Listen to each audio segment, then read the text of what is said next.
বরাহ রূপধারী আমার ভগবান সেদিন ধরণীর কোনো কথা শ্রবণ করল না। কি করলো সেদিন? ধরণীর পক্ষে রেতস্খলিত করলো। সেটা ছিল আষাঢ় মাস।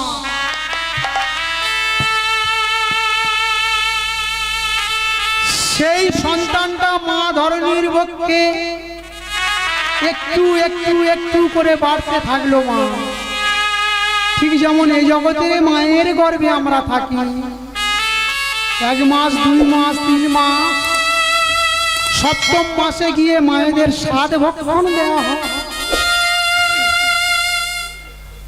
নববিবাহিতা মা হলে প্রথম সন্তানের জন্ম দিতে গেলে পিতামাতা মনে কত ভয় রাখে, আহারে বাচ্চা আমার মৃত্যু পথে পড়েছে, সন্তানের জন্ম দিতে গিয়ে যদি হসপিটালে নার্সিংহোমে মারা যায়, আমার সন্তানটাকে সাথ দিয়ে একটু ভালো মন্দ সেবা দাও, কচি পাঁঠার মাংস, বড় মাছের মাথা।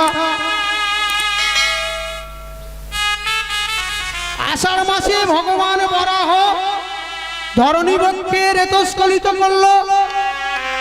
আর আমার মা আষাঢ়, শ্রাবণ, ভাদ্র, আশ্বিন, কার্তিক, অগ্রহায়ণ, পৌষ, এই পৌষ মাসে গিয়ে মা স্বাদ ভক্ষণ করছে। স্বাদ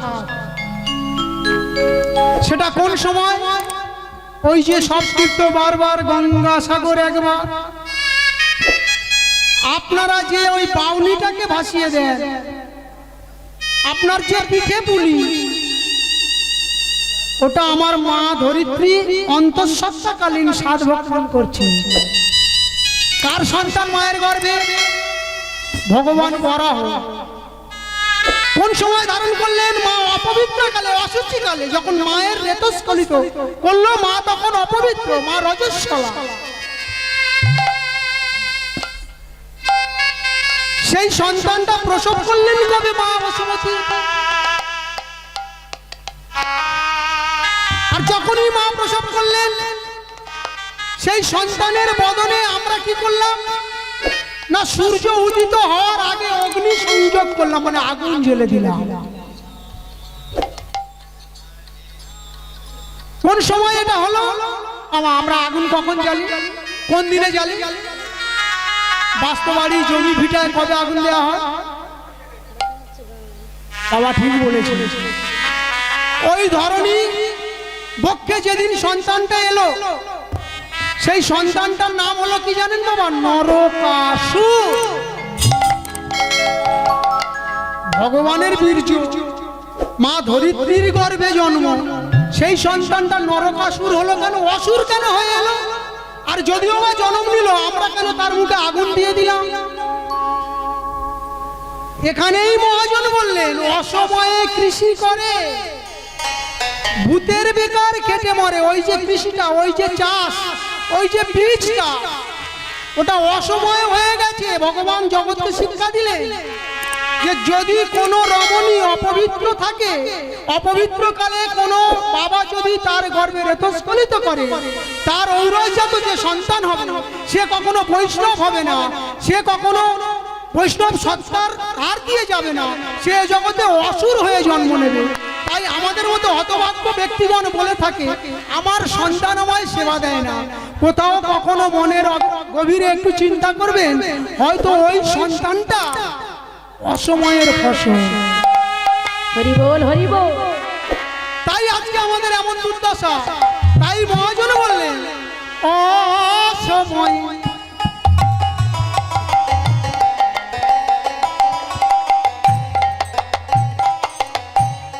কৃষি করে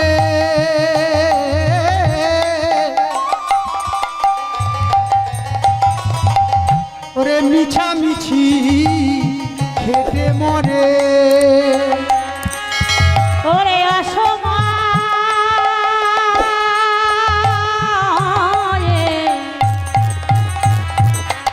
মনের কৃষি করে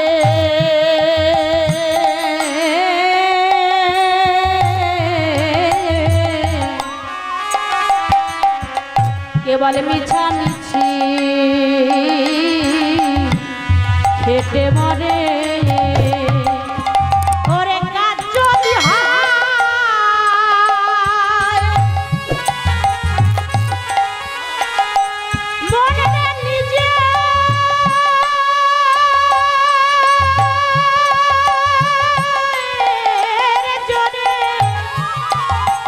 মনের কাজ যদি হয় নিজের জোরে ও তাতে ফল ধরে না তাতে ফলে ধরে না সময় গেলে সাধন হবে না ওরে মনে রে আমার সময় গেলে সাধন হবে না। গানটার লাস্ট একটা পয়ার বাকি আছে, সেখানে মহাজন কলম দিচ্ছে। অমাবস্যা পূর্ণিমা হয়,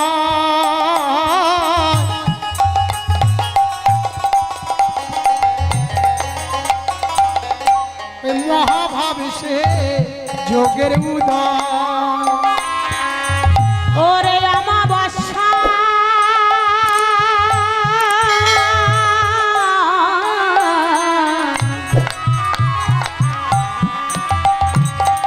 ওরে পূর্ণিমা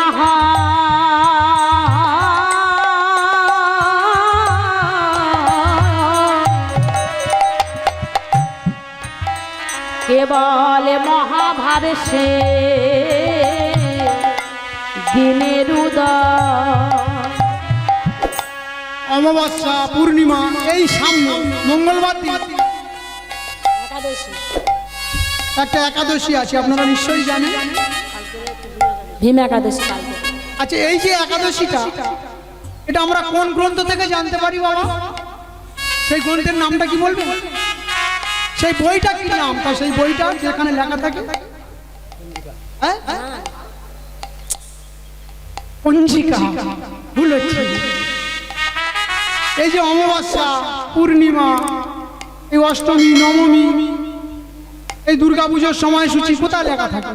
পঞ্জিকাতে লেখা থাকে। তাই বললেন অমাবস্যা পূর্ণিমা হয় মহাভাবসে যোগের উদয়।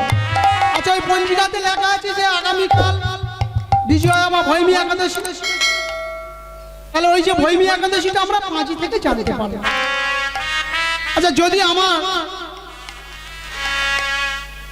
গৃহে কোনো একটা শুভ কাজ করি, আমি একটা মন্দিরে দড়ি ফেলবো, তার শুভ দিনটা কোথায় পাই? ওই পঞ্জিকাতে। আমার ছেলের বিবাহ দেব, সেদিনটা কোথা থেকে স্থির হয়? পঞ্জিকাতেই হয়। তাই তো আমরা কত জানি দেখুন আর কত মানি দেখুন। তাহলে পঞ্জিকা দেখে আমার বৌমার সাধভক্ষণ হলো, পঞ্জিকা দেখে আমার মন্দিরের দড়ি ফেলা হলো, পঞ্জিকা দেখে আমার সন্তানের বিবাহ হলো, পঞ্জিকার দিনক্ষণ দেখে আমার নাতির অন্নপ্রাশন হলো, পঞ্জিকার দিনক্ষণ দেখে আমার বাড়ি লক্ষ্মীনারায়ণের পূর্ণিমায় সিন্নিটা হলো। ওই পঞ্জিকাতে লেখা আছে প্রতিপদে কুষ্মাণ্ড, দ্বিতীয়ায় বৃহতি, তৃতীয়ায় পটল, মানে প্রতিপদ থেকে আর পূর্ণিমা পর্যন্ত প্রত্যেকটা দিন একটা করে বস্তু ভক্ষণ নিষিদ্ধ। এটা কিন্তু ওই পঞ্জিকাতে। যেমন বলা হলো কি যে একাদশী, অমাবস্যা, পূর্ণিমা এই তিথিগুলোতে মৎস্য, মাংস, তৈল সেবা নেওয়া নিষিদ্ধ। কদিন পরে এই চৈত্র মাসের 11 তারিখে দোল পূর্ণিমা। আমার ঘরের আপনার ঘরের ছেলেরা কি সব ওই বিলেতি কি পাওয়া যায় ওই সব নিয়ে রাস্তাঘাটে ছোটাছুটি করবে, আর একবার শুধু মুরগির দোকানে গিয়ে দেখবে যে কেমন লাইন পড়ে যাচ্ছে। পাঁচিতে লেখা আছে কিন্তু পূর্ণিমাতে মাংস খেতে নেই, কিন্তু আমরা হিন্দু, আমাদের ঘরের ছেলেরা মদ আর মাংস নিয়ে ছুটছে। তাহলে আমরা কত জানি আর কত মানি, অথচ আমরা দাবি করি আমরা হিন্দু। তাই বৈষ্ণব বললে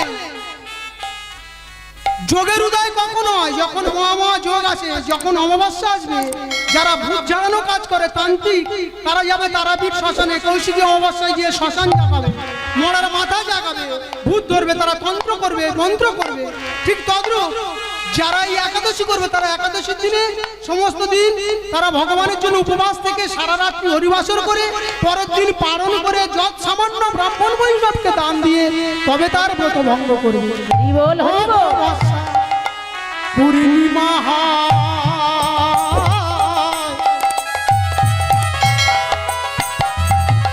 ওরে মহাভাব সে যোগের উদয় কি ভাই অমাবস্যা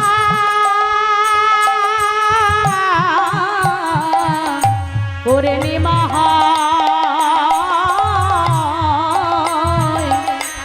মহাভাবে সে যোগের উদয় ফকির লালন বলে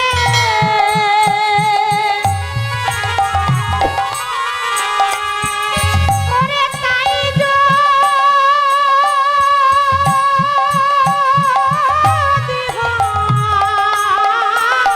হয়। ফকির লালন বলে তাই যদি হয় ও দণ্ড রহয় না দণ্ড বর রহয় না সময় গেলে সাধন হবে না ওরে দিন থাকিতে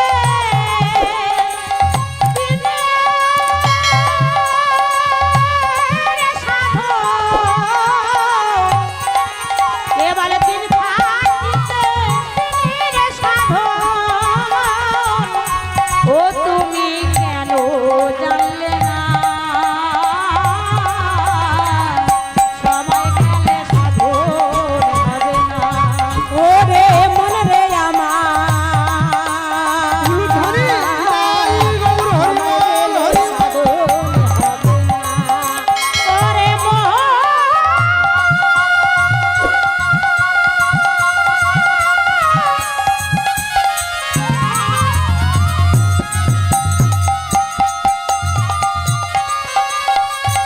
ওরে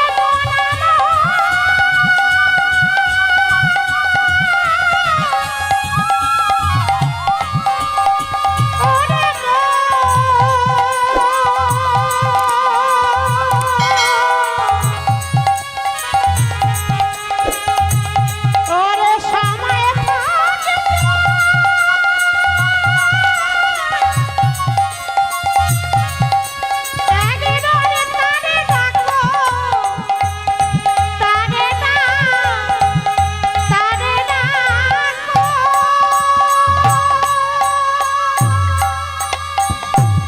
ললিতা দশ দিশ নিরমল ভেল পরকাশ সখীগণ মনে ঘন উঠয় করা ওরে ললিতা রাধারানীকে যে রাত্রিবেলায় নিয়ে গহন বনে এলি কত বেলি উদিত হলো তার যে শাশুড়ি ননদি ঘরে তাকে কত গঞ্জনা দেবে রাধারানীকে জাগা আর ঘুমাতে দিলে হবে না সখীগণের মনে ভয় যাচ্ছে এদিকে বৃক্ষ শাকে বসে আমের কোকিল ডাকে কদম্বে ময়ূর ওরে আমের কোকিল ডাকে কদমে ময়ূর ওই আমের শাকে ময়ূর ডাকে আজ কদম্বে ময়ূর আমের কোকিল ডাকে কদমে ময়ূর আরে দাঁড়িয়ে বসিয়া কি বলয় মধু আহা ডালিম দেব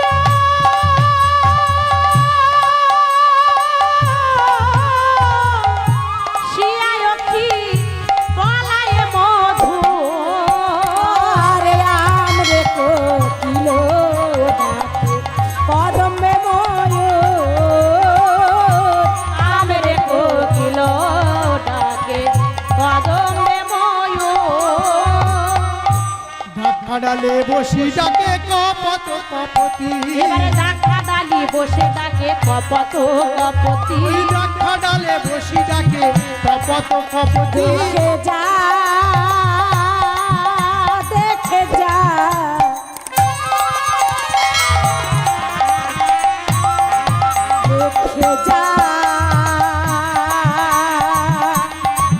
দেখে যা দেখে যা দেখে যা ওই ডাক্তার ডালে বসে ডাকে ময়ূর ময়ূর ডাক্তার ডালে বসি ডাকে কপত কপতি আরে তারা গনে শোনে লুকায় অলো তারাপতি তারা গণ শোনে লুকায় তারা গণপতি ওই তারা গন শোনে লুকায় অলো তারাপতি তারা গণ শোনে লুকায় হলো তারাপতি বলে নিশি নাই নিশি নাই বলে নিশি নাই নিশি নাই নিশি নাই নিশি বলে নাই নিশি নাই নিশি ওরে নাই প্রভাত হয়ে গেল নিশি নাই নিশি নাই আহা প্রভাতে হয়ে গেল একবার সবে মিলে হরি আয় প্রভাতে হয়ে গেল আরে সবে মিলে হরি বলে প্রভাতে হয়ে গেল আরে সবে মিলে হরি বলে প্রভাতে হয়ে গেল আরে সবে মিলে হরি বলে প্রভাতে হয়ে গেল নিশি নাই নিশি নাই নিশি নাই নিশি নাই নিশি নাই নিশি এবারে ডাক্তার ডালে বসি ডাকে কপত কপতি আহা ডাক্তার ডালে বসি ডাকে কপত কপতি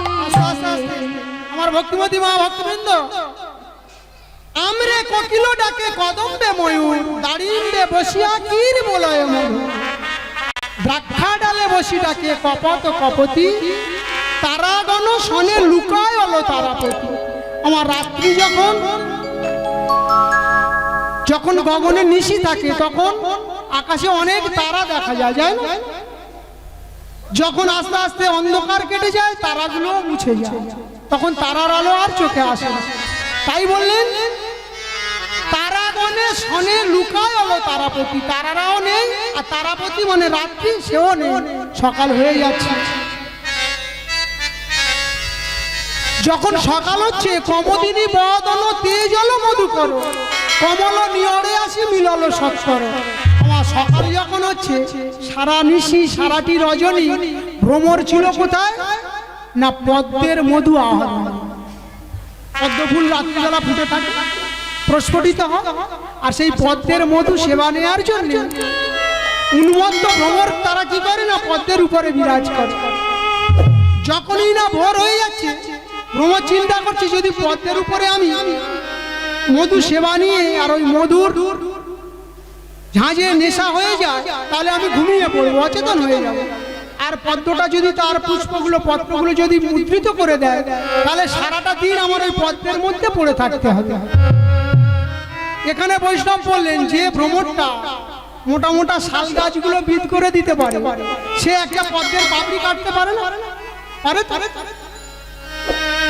জীব শিক্ষা দিতে বৈষ্ণব মহাজন বললেন ওই পদ্মের পাপড়িটা যদি ওই ভ্রমর কেটে দেয় তাহলে যে পাতে খাওয়া হয় সেই পাতটা ছেঁড়া হয় হরি বল হরি বল কারণ ওই পদ্মের মধু সেবা নিয়ে সে বেঁচে থাকে তাহলে তাকে আঘাত করতে নেই তাই ভ্রমর চিন্তা করছে নিশি প্রভাত হওয়ার আগে আমাকে কুমুদিনী বদন তেজল মধু করো কমল নিয়রে আসে মানে ওই ভোরের বেলা দেখবে নাল শামলার ফুল ফুটে ফোটে না শামলার ফুল যখন প্রস্ফুটিত হয় ওই পদ্মকে ত্যাগ করে তখন শামলা ফুলের উপর এসে ভ্রমর বসে তাই বৈষ্ণব মহাজন বললেন কুমুদিনী বদন তেজল মধুকর মধুকর মানে ভ্রমর পদ্মকে ত্যাগ করে কমল নিয়রে আসে ওই শামলা ফুলের কাছে মিলল সত্তর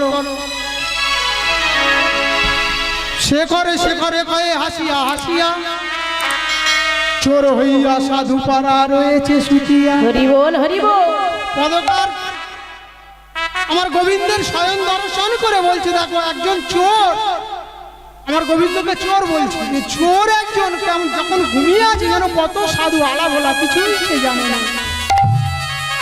কেমন করে ঘুমিয়ে আছে ললিতা বিশাখা চিত্রা চম্পক লতিকা সবাই ডেকে গোবাক্যের ডাক দিয়ে মানে রাধা গোবিন্দ যে কুঞ্জের মধ্যে ঘুমিয়ে আছে আর ওরা জানালা দিয়ে দেখছে ললিতা ডেকে বলছে এই বিশাখা সখী হেরো দেখো শিয়াবা সখী হেরো দেখো শিয়াবা সখী হেরো দেখো শিয়ামা সখী হেরো দেখো শিয়াবা হেরো দেখো শিয়ামা ওরে নিদ যায় ধনী ও চাঁদ বদনি শ্যাময়ঙ্গে দিয়া পা আহা নিদ জয় ধনী ও চাঁদ বদনি শ্যাময়ঙ্গে দিয়া পা আজ নিদ যায় ধনী ও চাঁদ বদনি শ্যাময়ঙ্গে দিয়া পা আহা নিদ জয় ধনী ও চাঁদ বদনি শ্যাময়ঙ্গে দিয়া পা সখী হেরো দেখো শিয়াবা সখী হেরো দেখো শিয়ামা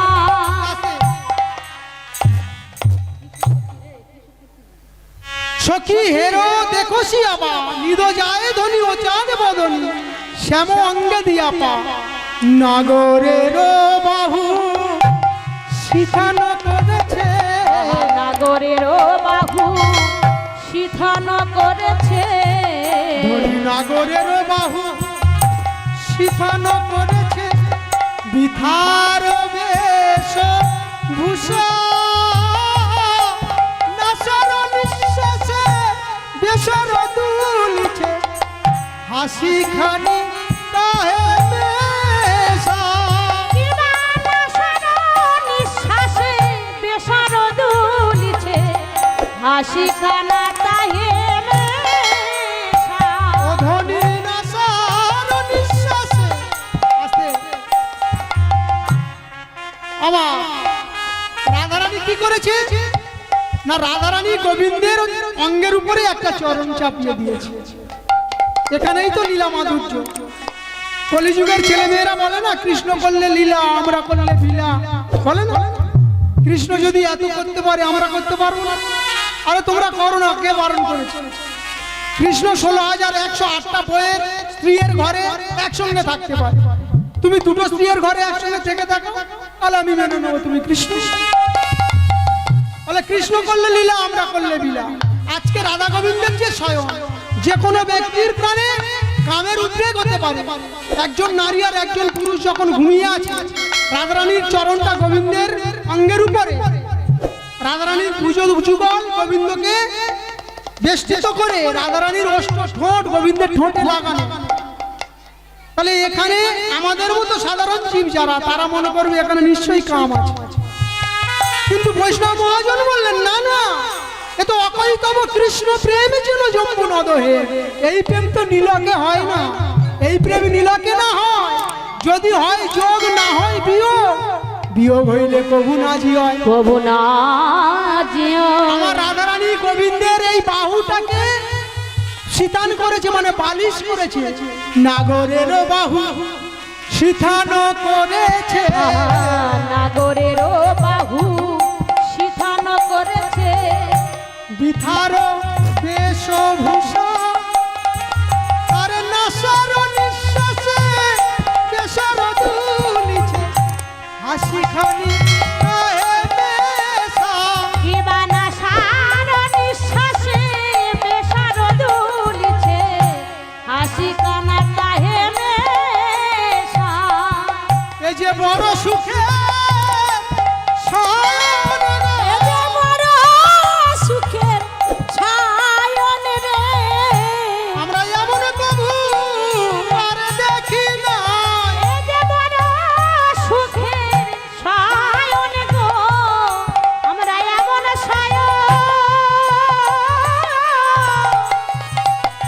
কবু দেখি নাই গো ওরে নিকুঞ্জ বিলাস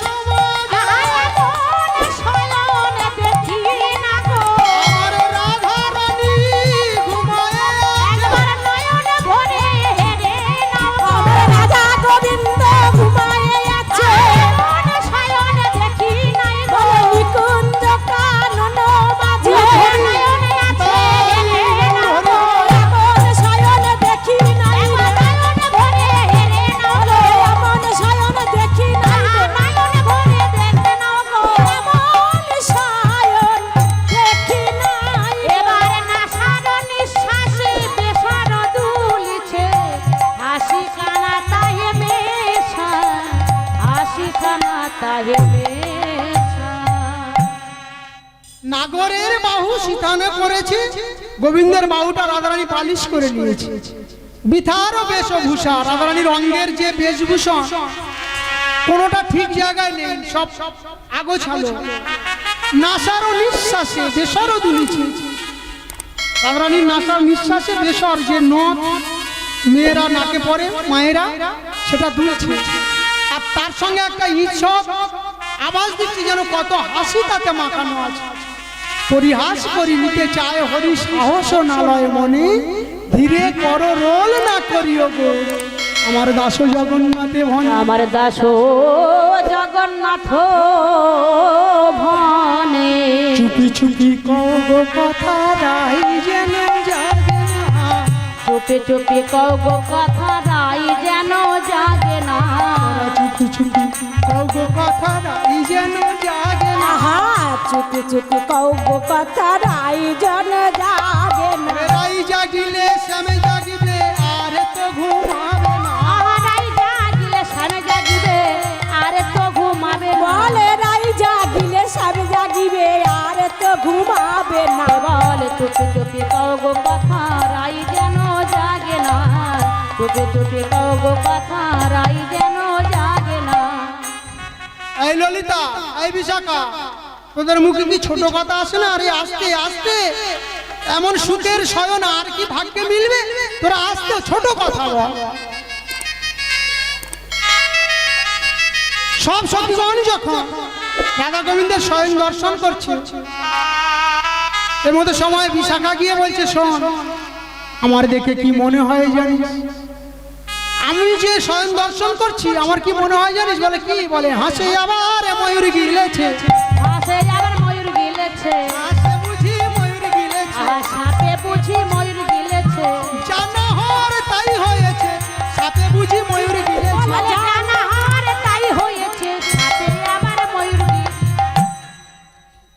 আমার রাধারানীর চেয়ে মাতার বেনুনিটা বিশাখা দেখছি যে ওইটা যেন একটা ফণি মানে সাপের মতো দেখতে হয়েছে আর গোবিন্দের মস্তক পরি যে ময়ূর পাখা সেই ময়ূর পাখা আর এই বেনুনিটা ওই ময়ূরের ভয়ে সাপ কোথায় ময়ূরের ভয় পাবে আজকে কি হয়েছে না রাধারানীর বেনুনিটা গোবিন্দের ওই পাখাটাকে বেষ্টন করেছে তাই সখী বিশাখা বলছে আমার কি মনে হয় জানিস সবসময় ময়ূরে সাপ ভক্ষণ করে আজকে বোধহয় সাপে ময়ূরকে ভক্ষণ করে হরি বল বলছে শোন আমরা অত লেখাপড়া জানি না এখন রাধারানীকে জাগা তুই যা বলছিস আমাদের বোধগম্য হবে না এই লীলায় দাঁড়িয়ে মা বলতে গিয়ে এখন যে পথটা আছে একটু তালটা বড় এখন তো কীর্তন দক্ষিণ চব্বিশ পরগনায় কীর্তনও হয় না এখন ঢপ কীর্তন হয় আর আমরাও সেই শুনে অভ্যস্ত হয়ে পড়েছি তা না হলে গোপাল কি আর প্যাম্পাস পরে মা দুর্গার কি ব্লাউজ লাগে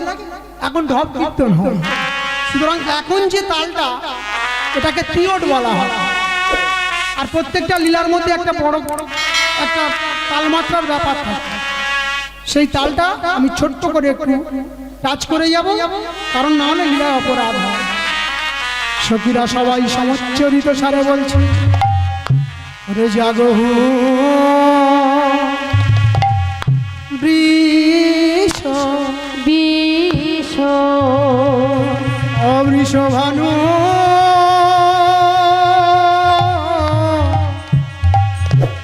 নন্দী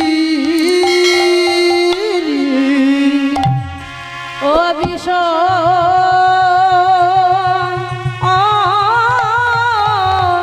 ওরে বিষ ভানো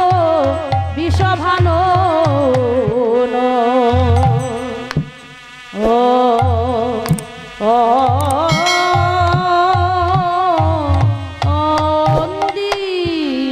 হরে মোহন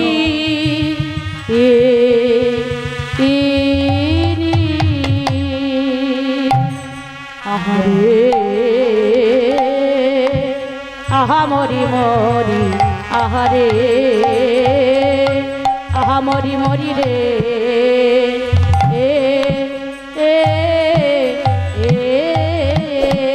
নানায়ারে গগনে নিশি না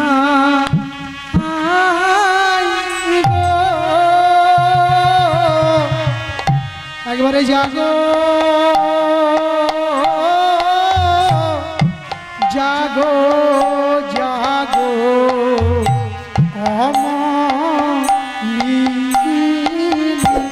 আরে গগনে নিশি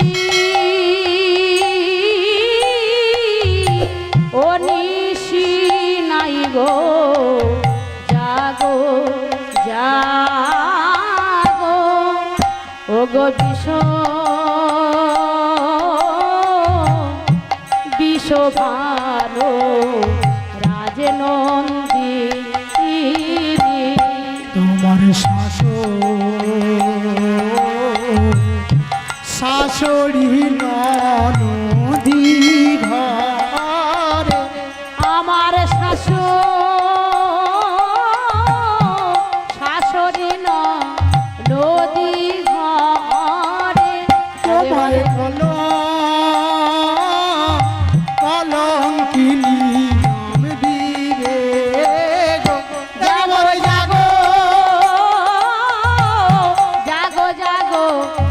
ভানো